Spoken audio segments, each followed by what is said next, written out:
Well, welcome to the Get Fit with Jodelle podcast. I'm Jodelle, and I have Dr. Ray Peat back with me again to answer your questions. And boy, did we get a slew of questions this time, Dr. Peat. I took a hiatus from podcasts for a while to do some reflection during all this public health issue, and I think the questions piled up, so I hope you are ready.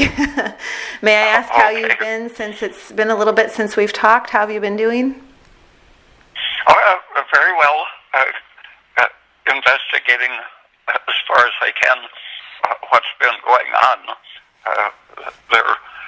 My first reaction was that I couldn't see any pandemic, and the last information I have, even looking at the figures at the CDC, even though they make this information something you have to add up for yourself, but their figures are now supporting the very earliest estimates of the professors at Stanford, who are also saying nothing is happening. The mortality from this virus is right in the range of traditional flu influenza mortality, about 1/4%. Wow. I mean, I've heard you talk on other podcasts with similar statistics, and it's just like I see where the world is kind of in that fear-monger state, but it really, it begs a lot of questions about the severity of it. We do have a question coming up later on from one of the listeners who was concerned about it, so I'm looking forward to getting to that with you. I do have to tell you that you inspired me during this reflection time, I call it. Like, I took some time off when we were all stuck at home to work on a hiking trail on our property behind our home. So I was in the backyard chopping wood down and raking a trail, and I fell in love with it. And I thought of you a lot, how you talked about, cultivating things with your hands. And I've always loved being outdoors, but during this time of cultivating the land and creating something, I realized that I wanted less time on social media outlets and more time to give to my family and to creative processes, so to speak. So I decided to completely shut down my Get Fit with Jodelle Facebook. I completely closed it down with over 4,000 followers because I realized, Dr. Peat, that you yourself are still able to help a lot of people, and you're not on social media. And you have a website, you have the ability to podcast with different people, you have your newsletter that you reach out to a lot of hearts and minds, and you probably have no idea how many lives you have affected just by answering people's questions. So, in short, I'm commending you for that, but also I'm inspired to do the same thing. So I've resigned to people will only find me on YouTube and not on Facebook, not on Instagram, not anywhere else. So that I'm not constantly having to devote my precious time to the social media pressures of life, but rather to those who are truly seeking answers like our listeners. So people that are coming to your podcast, Dr. Peat, I've found that these are the ones really asking questions and seeking answers to their health. And I've found that social media is more geared for people to just numb out. It's not a place where people are seeking help, but rather they're just zoning out. They're just ready to not think, so let me just go through my feed.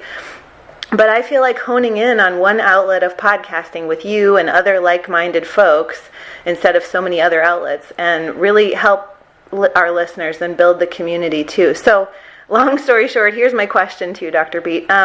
You discussed how powerful that stress is a negative in our life. Like, it's so powerful, this stress in our lives. And I feel like social media outlets are one of the biggest stressors that people aren't really aware of. They're doing it every day, but I don't think they're aware of the pressures of social media. So I wanted your thoughts on social media and its pressures of posting and getting likes and approvals from others and being on devices, which is a whole nother thing. Do you think that this is one of the main concerns and causes of why people have a lot of health issues nowadays, as opposed to 20, 30 years ago when we didn't have these social pressures of online presences? I've never experienced Facebook or Twitter or any of those things myself, but I see people being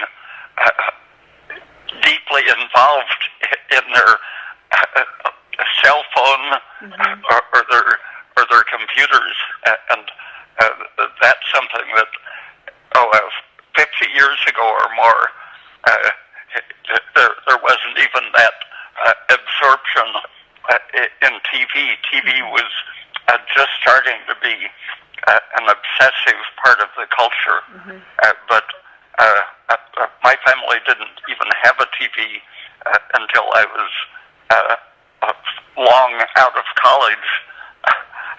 I think I had been out of college several years before we got a TV or borrowed a TV to watch Kennedy's inauguration.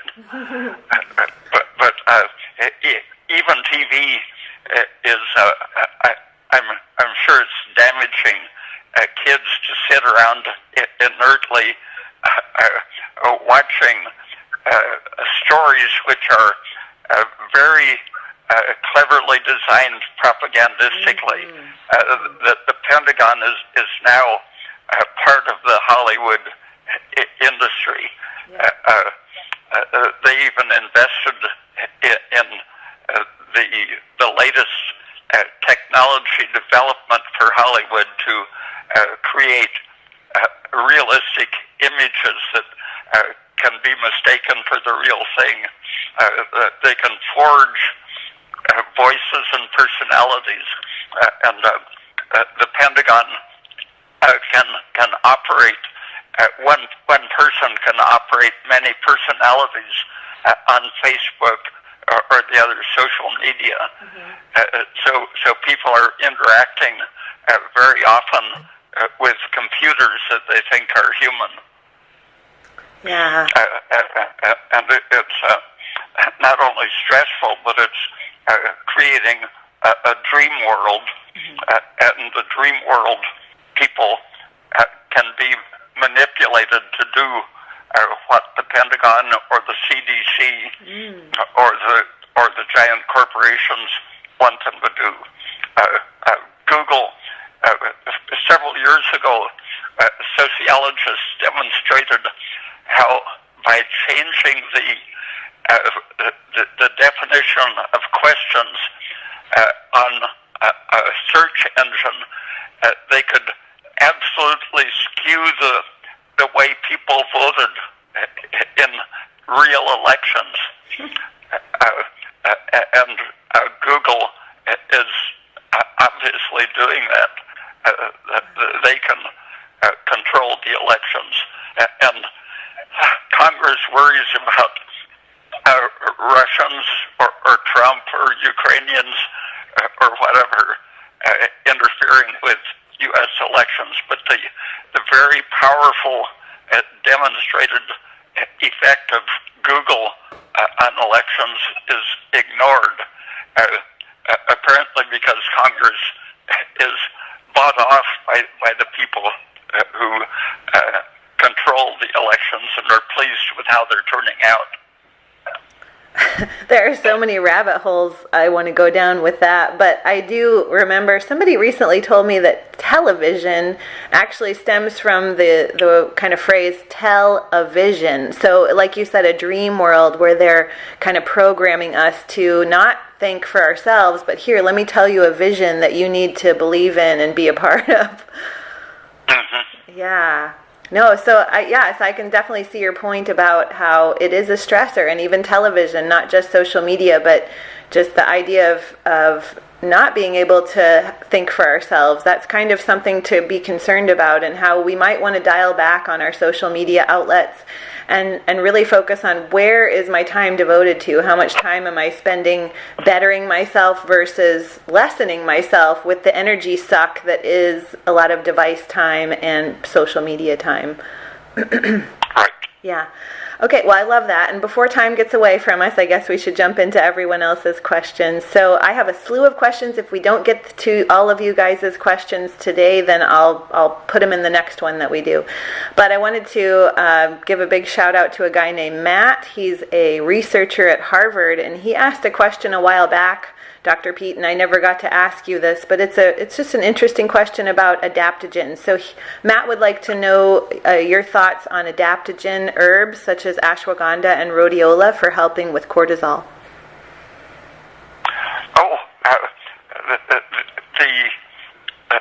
There are several levels that they work at.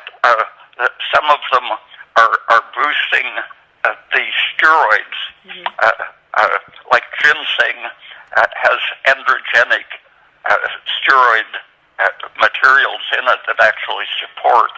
But our natural hormones like pregnenolone and DHEA are the body's adaptogens, and so things that work with them are simply supporting our body's stabilizing effect. There are two kinds of adaptation. One, the emergency system that pours out cortisol and all of the stress-related steroids and other hormones. These powerfully help you survive an immediate threat, a matter of minutes, seconds, and hours.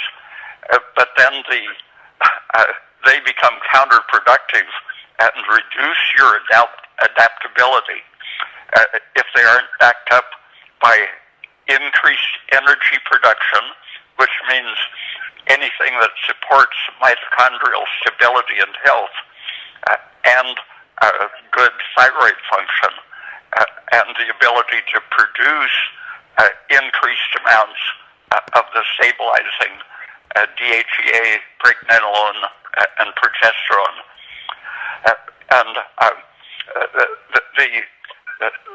The basic long-range adaptogen is this stable energy production, keeping your mitochondria producing energy at a high rate and without producing toxic side effects. An emergency activation with adrenaline tends to produce lots of free radical side effects, but the proper high energy production running on the basis of thyroid activity, you are actually wasting energy in the sense that you're producing a tremendous amount of heat, but that use of oxygen to produce energy is actually reducing the toxic side effects. So becoming an inefficient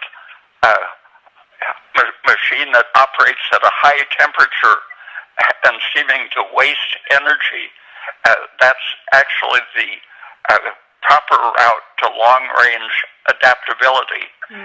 You assimilate and overcome by changing the nature of the threat and the stress, rather than being forced to change your body's structure or behavior by the cortisol acute stress route. Okay. And probably the single most important factor in staying on this route of long-range protective adaptability is the production of carbon dioxide and the ability to suppress lactic acid formation. The acute stress, if you lack adaptability, pours out a lot of lactic acid with lots of bad consequences in the long run. The ability to make carbon dioxide by running your mitochondria at high energy, why that is protective is that they are generating carbon dioxide, which suppresses the free radicals and keeps lactic acid under control, keeps the whole system in an oxidizing state. The reducing or pseudo-hypoxic state is a destructive stress state that everything should be geared towards getting over. Mm-hmm. Okay, that's good. I like your thought. I've never thought of it in that terms of adaptogens. I mean, I know we want long-term adaptability, but no, I never thought of it like that. So, Michael asks, now this is an interesting question, Dr. Peat. What are Dr. Peat's existential fears?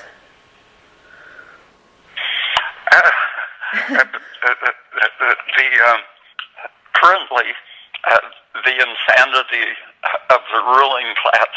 It's been a long-range thing since I was 3 or 4 years old. I started seeing sadism and cruelty in everyone in power. Mm-hmm. But the long-range trend over all these years is that the ruling class is becoming more confident of its ability to go right to the final state. Mm-hmm. This pandemic and the behavior of the CDC and all of its supporting agencies, I think this is threatening the existence of life itself. Yeah, I would second those fears. I'm with you. Okay, M. Anderson asks, please ask Dr. Peat about caffeine and coffee addiction. How can caffeine be good if it is habit forming? Caffeine triggers cortisol release. How can this be good? What about acrylamide in carcinogen? What about acrylamide, the carcinogen chemical that's released when organic matter is half burned, like roasted coffee beans?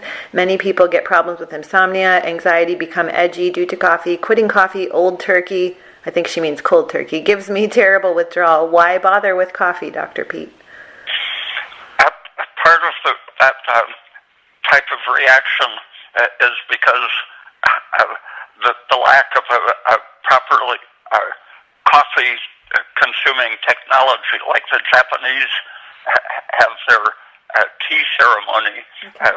We need a better coffee-consuming technique, which involves good, thick cream, because cream slows the absorption of the caffeine. The people who have the terrible reactions are usually hypothyroid and have a blood sugar problem. They take black coffee, often on an empty stomach instead of eating, and it drives their adrenaline and cortisol into a frenzy of tissue-damaging stress. And the using coffee only with food, never on an empty stomach unless there's plenty of cream or milk with it. Café con leche is a good method of taking it.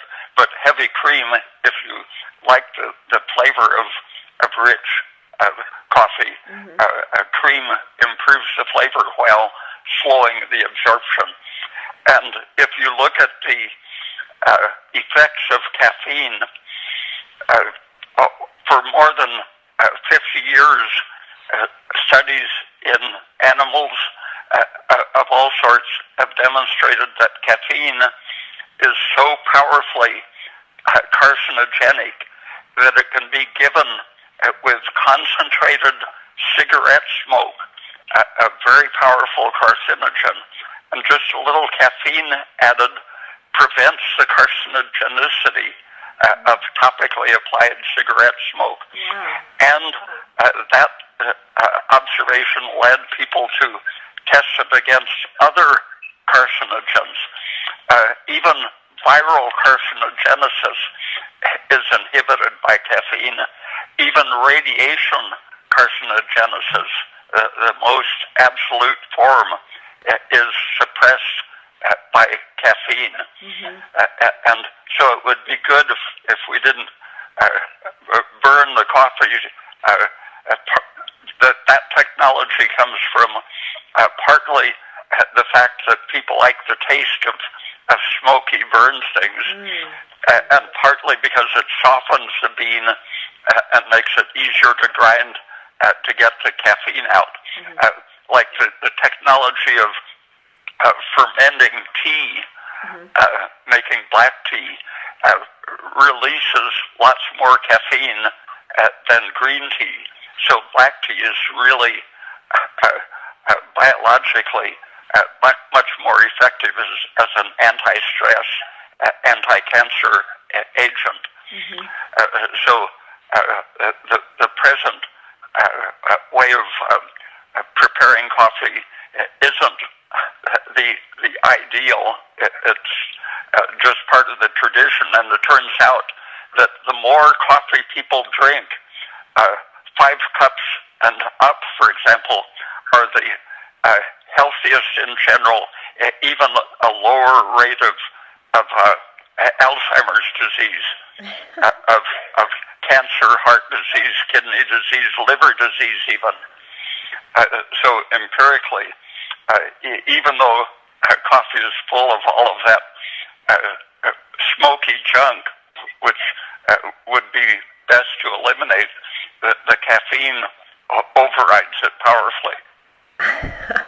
I love that you said 5 cups or more, because I'm sitting here going, oh, okay, then I'm gonna live a nice long life. Then my grandma was a big coffee drinker, and she lived to be 94. So I mean, I believe that there's something to the health effects of it. To unpack her question a little bit more, like how, what about the habit forming aspect? Like, maybe it is something that because it's so medicinal, it's okay to have a little habit forming with it.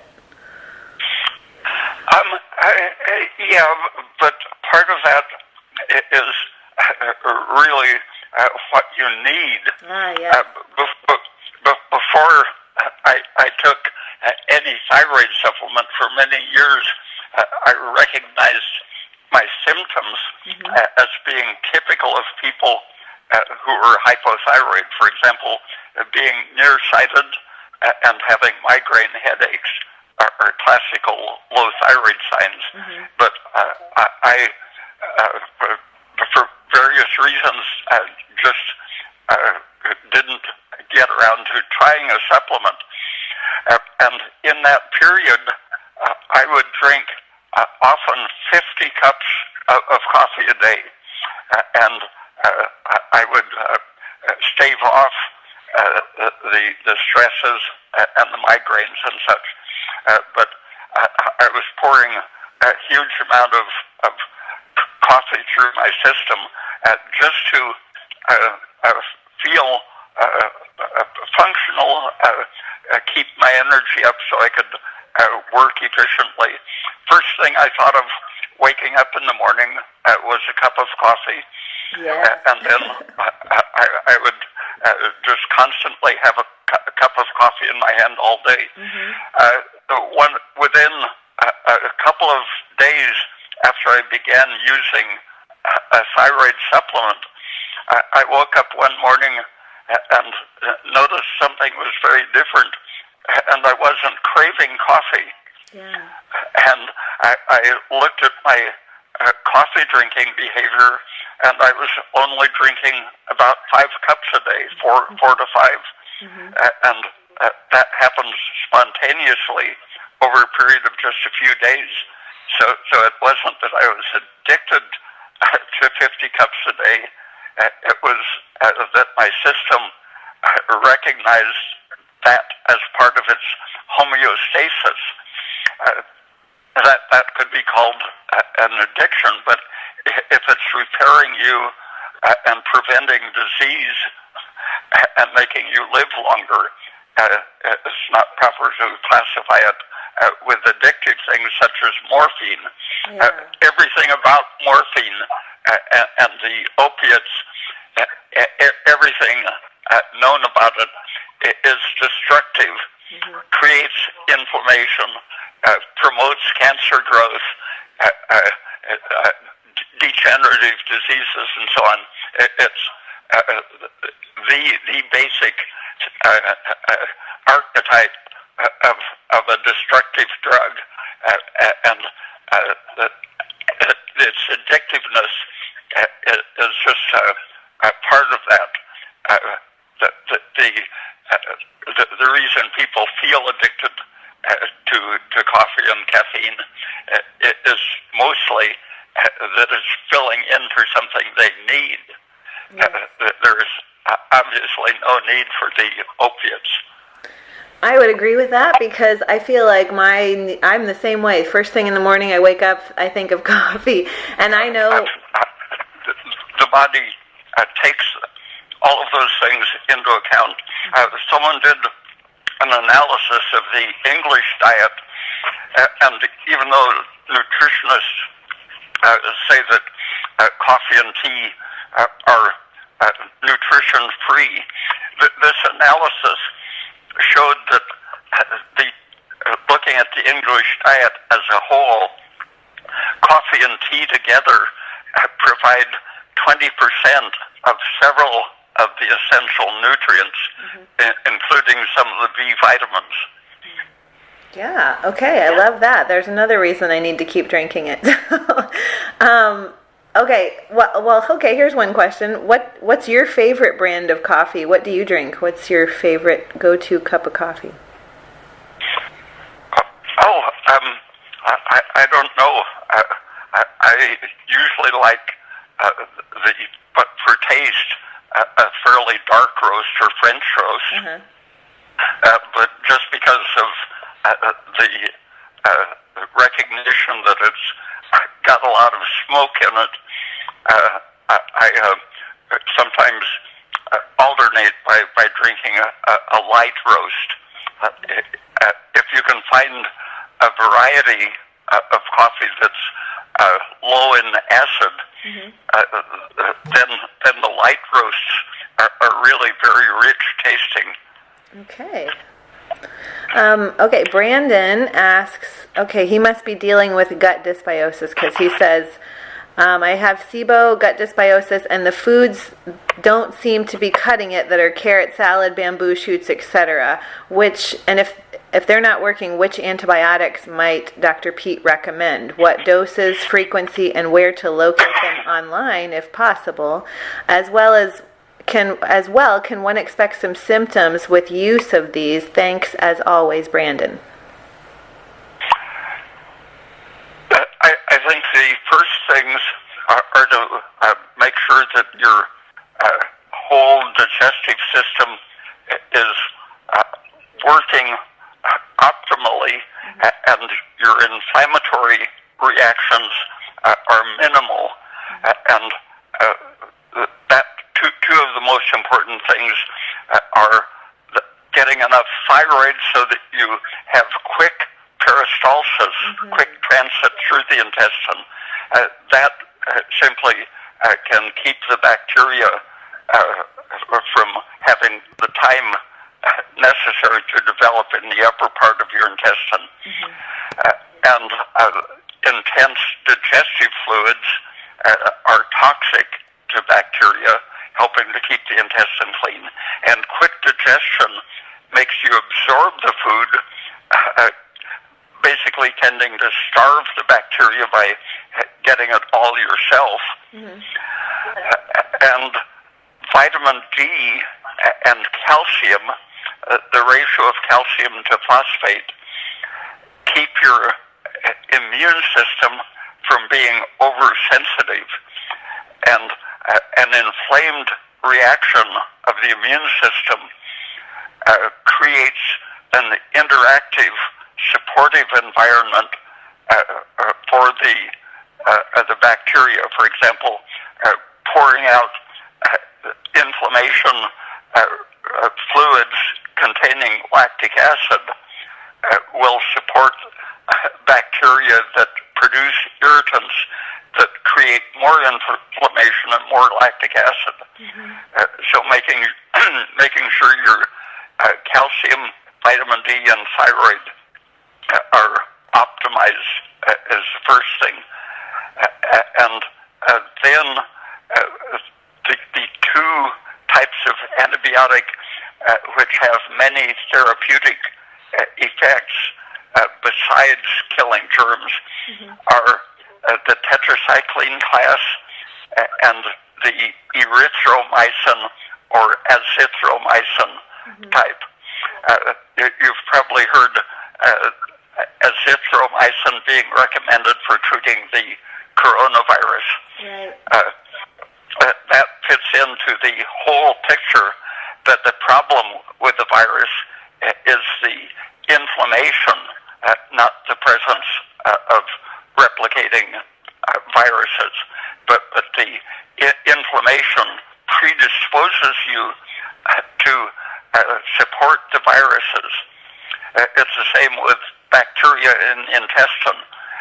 The erythromycin category and the tetracyclines lower the inflammation directly, apart from killing the bacteria. So they have several therapeutic functions.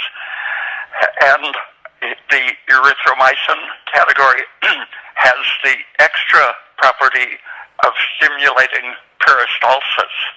So it's germicidal, anti-inflammatory, and propulsion activating effect. I'm so glad you answered that the way you did, like how you gave the recommendation for like what else could be going on before you just jump right into antibiotics. Like you said, what about your thyroid? Like have they addressed the fact that they could need more thyroid support? And I think that's so spot on, because with gut issues, you have to make sure that you're weeding out the bad stuff before you just bring in all the good stuff like carrot salad and bamboo shoots. Those are great. That's your seed, like weed, seed, and feed. You want to bring those into like good plants that you're going to plant in a garden, but they also have to weed out all the weeds that could be potentially the cause for why the gut dysbiosis happened in the first place. And just intensifying the vitality of your organism. The bacteria can stay there and no one minds them. So they might be there.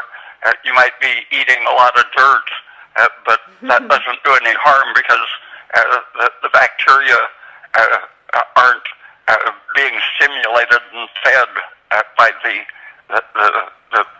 metabolic defects of a sick organism.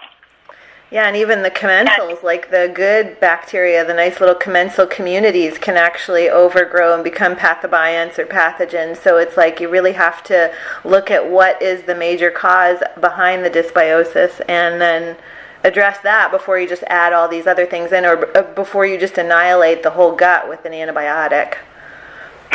Okay, good.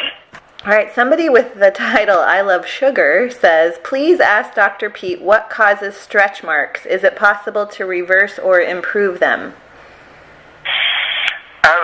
One interesting experience I saw with stretch marks was a young cousin of mine who was about, probably 6 or 7 months pregnant. She had these, they looked like about as broad as old-fashioned suspenders, and zigzags of purple and red, shiny, silvery, scar tissue-like material all across her abdomen. She said they had just developed in a few days, and I asked about her diet, which wasn't terribly bad, but not very good. But I mentioned oysters and eggs as having all of the nutrients needed, especially copper and selenium, zinc, and so on. And she came back just, I think it was 2 or 3 days later, that said she had eaten a lot of oysters and eggs, and she showed me her belly. It was absolutely perfect. No stretch marks. Wow. Well, oysters are high in zinc, right? And I've heard that zinc really can help those, and that some of them with stretch marks may have a zinc deficiency as well? Yeah, multiple deficiencies. Okay. Copper is part of the elastin molecule, so it's an essential factor in keeping your tissue elastic. works in blood vessels too for protecting them. Okay, so along with your sugar, I love sugar, you want to eat some oysters and some eggs too. Okay, Ebony Gordon says, can Dr. Peat give advice about treating resistance to thyroid hormone? Is it safe to take high dose of T3 for prolonged periods? Thanks. It depends exactly on your need. If, for example, I've known people who had a terrible lifelong hypothyroid symptoms, extreme unopposed estrogen affecting her lung function, poor oxygenation, very high cortisol, just extremely fat hips and thighs, and so on, and basically crippled by her hormone imbalances. She felt a little better when she had what a doctor considered the maximum prescription of Armour Thyroid, 5 grains, which the natural thyroid consists of about 1/4 T3 and the rest T4 when it's broken down by digestion. But recognizing that she was recovered partly, but still crippled, she found another doctor to prescribe another 5 grains, and where a normal person 4 or 5 grains would be a total full replacement that could make up for total removal of the thyroid gland. That 5 grains had only a small effect, maybe a fourth of what was needed, indicating that only the T3 in the glandular thyroid was having a therapeutic effect. On the second 5-grain dose that she added, she felt basically twice as good. She found a third doctor over a period of just a few months. So she was taking 15 grains of Armour Thyroid. And if you look at the 1/4 T3 content, that added up to the equivalent of 4 grains or a total whole gland replacement in the form of only T3. Oh, wow. She didn't have any hyperthyroid symptoms, but on that dose, it was only a few weeks, and she totally recovered her health and went down to 10 grains and then 5 grains. And her body was simply unable to respond to anything but T3. But given that therapeutic dose, it was only a few weeks before she didn't need that much and could reduce the dose to a third. And what happens is that in the absence of thyroid function, you shift over into all of these maladaptive things such as high cortisol and estrogen and serotonin and nitric oxide production, things that all interfere with your mitochondrial energy production. So your body is blocked from responding to the T3. So you can use pure T3 therapeutically, but when you have used it to help to assimilate the nutrients, then having assimilated the nutrients, you are now able to convert T4 to T3 as needed. And so you can get the full dose out of a glandular thyroid or even a pure thyroxine compound, what most doctors prescribe. And in women, the natural predominance of estrogen compared to men in women is limiting their liver's ability to convert T4 to T3. And so women almost always have a very limited, inadequate reaction to T4. Increasing the dose can interfere when it reaches a certain excess. It can begin to displace T3 and have a suppressive effect. Okay, and for clarification, can you tell everybody, like, when you say a grain of thyroid, can you explain how many milligrams? Like, let's say they're on Armour or whatever, like you mentioned this lady was. How much would that be with 1 grain of, is that like 60 milligrams? The traditional grain weight was a little over 60 milligrams. Okay. And a 5-grain tablet, I think their definition was around 300 milligrams by weight, maybe a little over 300 milligrams. Wow, so she was taking like, oh my goodness, so many, like 15 grains you said, so that's like 900 milligrams of thyroid. That's amazing. Yeah. Wow, okay, so bottom line is sometimes we don't know how much our body actually needs when it comes to thyroid supplementation. Like you really have to kind of just keep bumping it up until you feel like you're seeing the results of an improved thyroid.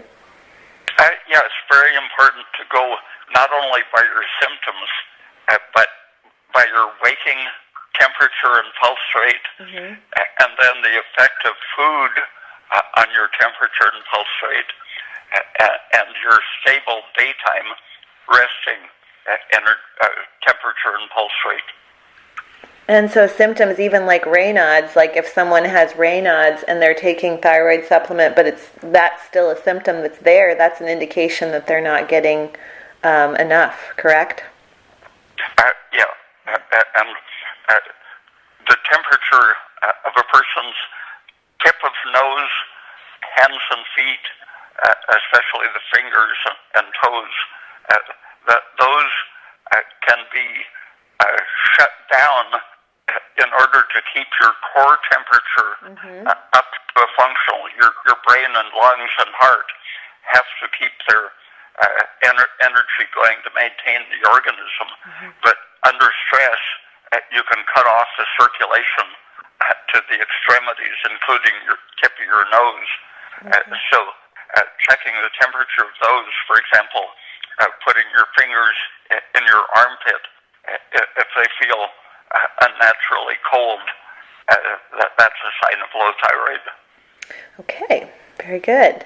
Lynn Marie asks, I just purchased all of Dr. Peat's books and some of his newsletters, and I'm learning so much, so that's good. What are Dr. Peat's thoughts on using a quality negative ion generator while sleeping? I've read so many positive things about them.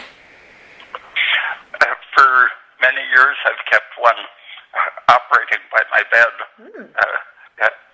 If I could get more of them at a good price, I would probably have more of them running. But if you, for example, if the weather is bad, you can often notice the effect. A series of studies in Poland, very well, good experiments, measurements, showed that the action on the lung is to provide the active electrons, reducing electrically the enzymes, monoamino oxidase, supporting that enzyme's function in the lung, which is mainly to destroy circulating serotonin. And serotonin, in proportion of your general stress, but especially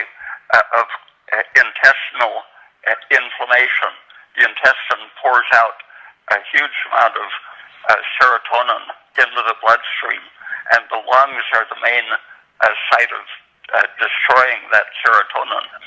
And these studies in Poland showed clearly that negative ions in the atmosphere accelerate the detoxing of serotonin.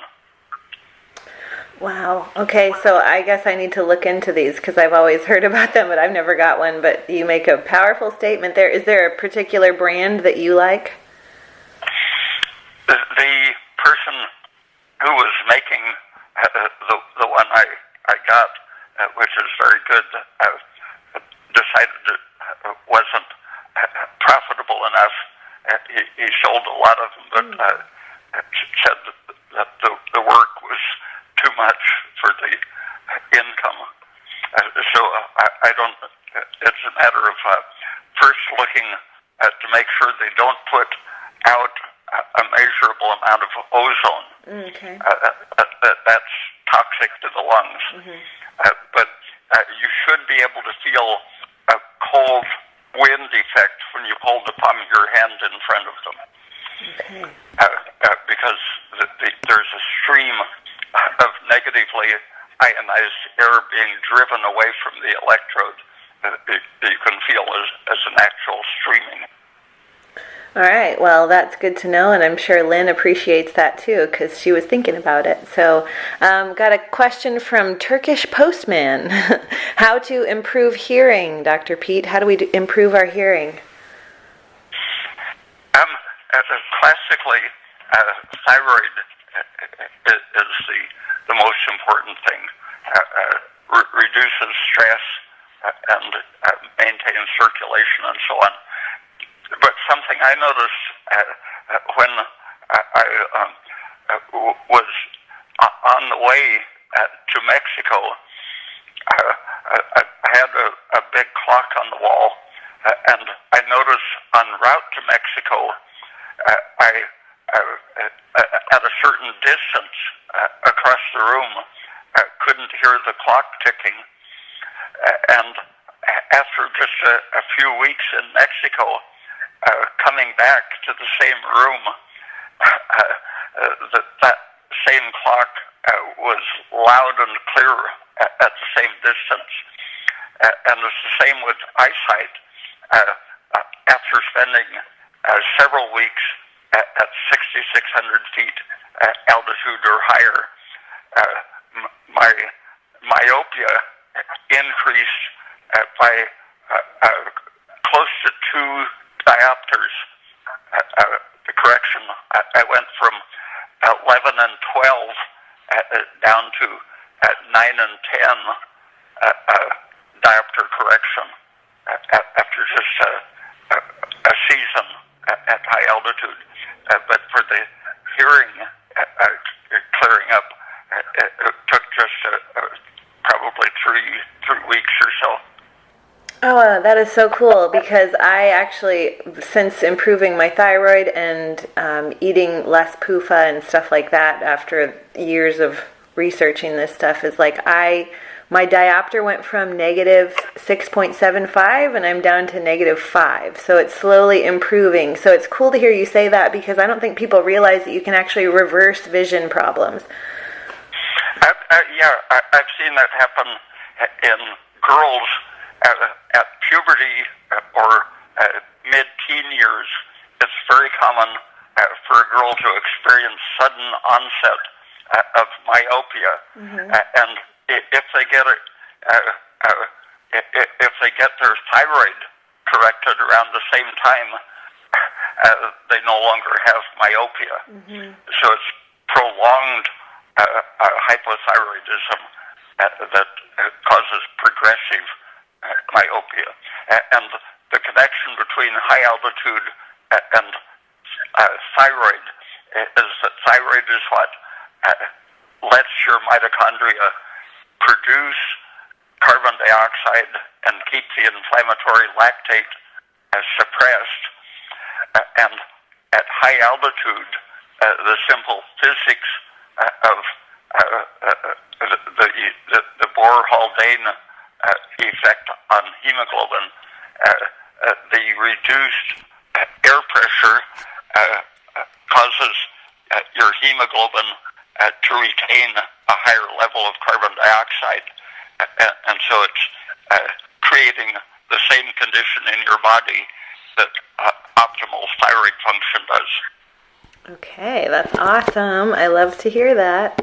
Next question. We're rolling through these. Okay, Tina asks, what does Dr. Peat think about molecular hydrogen? I've seen a lot in the online stores with molecular hydrogen tablets and how they improve hydration. What are your thoughts? My interpretation of it goes back to around 50 years ago when I was reading in biochemistry, trying to understand how electrons and the reduction oxidation process works. A very well-known biochemist that did experiments in which he starved cells, gave them no external source of energy, but they were still oxidizing something, and it was the dehydrogenase enzymes which were delivering energy to hydrogen, to oxygen, even though there was neither fat nor glucose provided as a substrate for these enzymes. And so he called it nothing dehydrogenase. And his nothing includes the gaseous form of hydrogen, because that isn't considered a biochemical substrate normally. But his enzymes can actually use gaseous hydrogen as a substrate, and these can not only provide biological energy, but they can have the same effect on suppressing free radical activity that running your mitochondria under an ordinary glucose and thyroid system would produce. So maybe like these molecular hydrogen tablets in the water, or the generators that are making molecular hydrogen, might not be a bad idea? Yeah, or just sniffing gas out of a little tank of hydrogen. Okay, cool. All right, this is a little bit loaded question. This is the one I was talking about with the COVID-19. So please ask Dr. Peat what the specific dietary factors are that have made Americans so vulnerable to coronavirus, and also what foods should we be eating to make us resistant to it.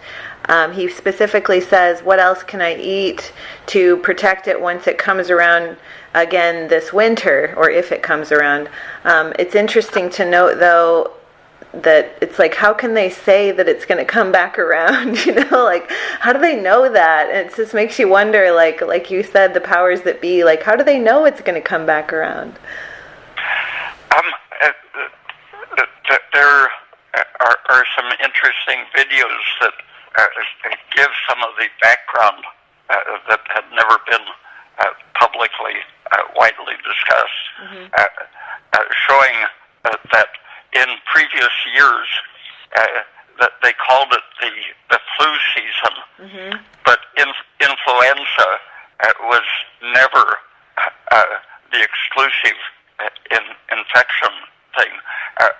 A large block of the so-called influenza, no pathogen could be identified at all. Sometimes it was a bacteria responsible, but I think it was 14% of all of the in which they looked for the pathogen. 14%, 7 to 14% were typical in previous years' coronavirus infections, and 3 of those were the serious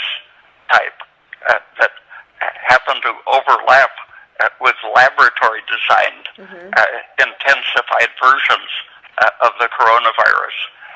But everyone, the coronavirus previously had been known as a cold virus. Several viruses were called the common cold. And several studies in just the last couple of years have, for example, the Pentagon did a study to evaluate how effective the influenza vaccine was at preventing influenza. And they found, or at least did their best to interpret an effectiveness for the flu vaccine, and concluded that it was probably 45% effective at preventing influenza infections in the following season. But during that season, the people, different studies found twice as many infections by other agents, up to 6 times as many infections by something other than influenza. So while it was shifting almost half away from influenza, it was doubling or tripling or quadrupling the number of lung diseases caused by other agents, including the coronavirus. And so if you look at the campaign, very heavy indoctrination, pushing the vaccine on old people in both the United States and Italy last year, before the onset of the 2019-2020 flu season. They were basically reducing the likelihood of a flu infection, but greatly increasing, according to these studies, the likelihood of catching some other lung disease. So the first thing is not to worry so much about food or supplements or whatever, but to think about what's going on with the actual publicity about protecting against lung disease. The influenza vaccine, especially in old people, powerfully increases the risk of lung diseases. There are 8 or 10 studies showing that. Yeah, and it's never a bad thing to promote immunity, build your immune system to fight all kinds of things we come into contact with. But yeah, I agree with what you're saying. Go ahead. The antibody system is not our immune system. It's something that has been fixated on for more than 100 years, driven by the pharmaceutical industry, who wants to equate natural immunity, if they can interpret natural immunity as the presence of antibodies, they want to equate it with their magic bullet drugs. It all derives from Paul Ehrlich's doctrine, but he shared the Nobel Prize with an embryologist who was interested in the whole body's participation in immunity. That's the innate immune system that has been really suppressed and ignored all during these 110 years. Okay. And it's our general health, especially vitamin D and thyroid, the things that let us maintain the balance between carbon dioxide and lactic acid, that activates in the proper way this innate immune system. Absolutely. Drop the mic on that one, because it's like improve your thyroid and everything else kind of falls into place. And then also get out in the sunshine, because sunshine, if we're talking coronavirus, is actually killed.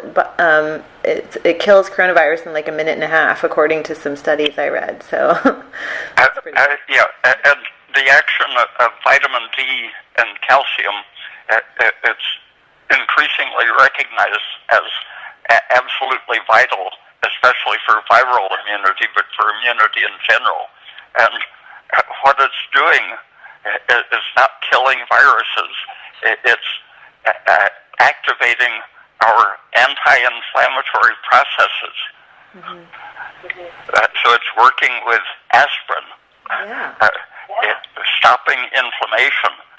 And it's the people who have a predisposing inflammatory condition who even catch the virus or develop any symptoms from it.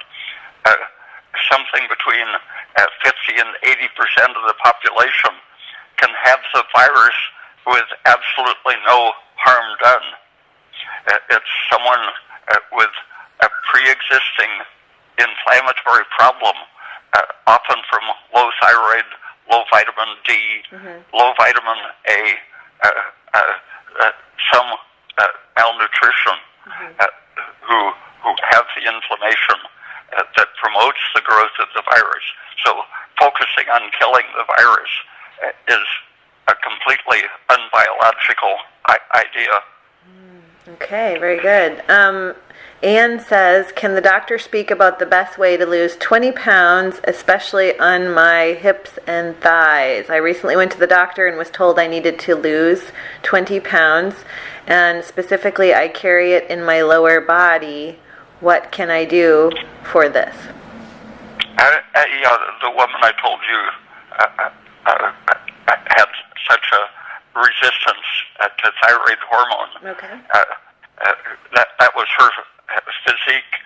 You could see her ribs and her arms were about like a 5-year-old child's, but her hips were so wide she actually had trouble going through a standard doorway. Oh, wow. And so you have to look at your whole physiology, not just go by a doctor's TSH measurement, but you have to look at your vitamin D, make sure your parathyroid hormone is at the low end of the normal range.